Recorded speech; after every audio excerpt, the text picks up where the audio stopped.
മിശിഹായിൽ പ്രിയമുള്ള സഹോദരി സഹോദരന്മാരെ, പ്രിയ മക്കളെ, ഇന്ന ദിവസം മിസ്റ്റർ ലൂക്ക അറിയിച്ച നമ്മുടെ കർത്താവ് ഈശോ മിശിഹായുടെ പരിശുദ്ധ സുവിശേഷം 5-ാം അധ്യായം 6-ാമത്തെ വാക്യം.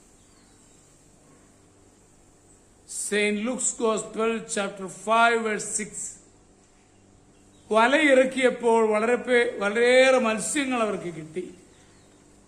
അവരുടെ വല കീറിത്തുടങ്ങി. ദൈവം അത്ഭുതം പ്രവർത്തിക്കുന്നവനാണ്.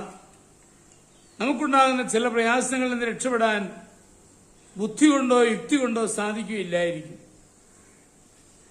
നമ്മുടെ ബാധ്യതകൾ നിറവേറ്റുവാൻ പ്രാപ്തിയില്ലായിരിക്കാം. ഇനി രക്ഷയില്ല എന്ന് ചിന്തിച്ച് നിരാശപ്പെട്ടേക്കാം. അതിനാവശ്യമില്ല. അതിശയ മാർഗങ്ങളിലൂടെ അത്ഭുതം പ്രവർത്തിച്ച് ദൈവം തക്ക സമയം സഹായിക്കും.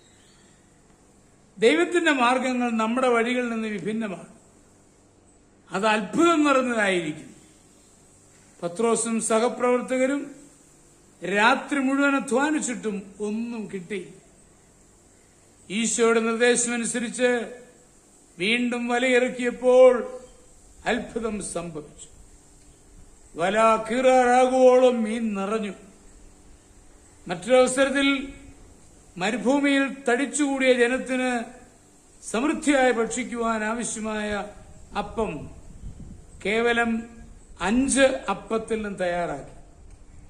കാനായിലെ വിവാഹ വിരുന്നിലും ഈശോ അത്ഭുതം പ്രവർത്തിച്ചു.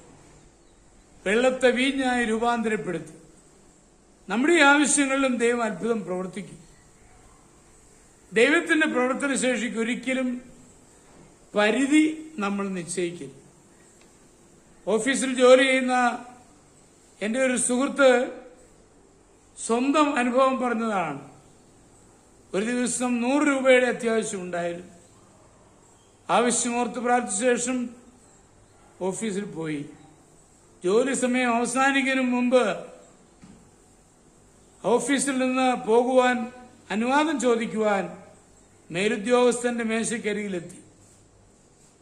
ആവശ്യം പറഞ്ഞപ്പോൾ അനുവാദം കൊടുക്കുന്നതിന് പകരം രൂപയാണോ എത്ര വേണമെന്ന് ചോദിച്ചു. അവധി അനുവാദമാണ് ചോദിച്ചതെങ്കിലും പണം ചോദിച്ചു എന്നാണ് അദ്ദേഹത്തിന് മനസ്സിലായത്. 100 രൂപ ആവശ്യമുണ്ട് എന്ന് പറഞ്ഞു. ഉടനെ അത് ലഭിക്കുകയും ചെയ്തു. ദൈവം നമുക്കായി അത്ഭുതം പ്രവർത്തിക്കും. ദൈവകരങ്ങളുടെ പ്രവർത്തന ശേഷിക്ക് നാം ഒരിക്കലും പരിധി കൽപ്പിക്കരുത്.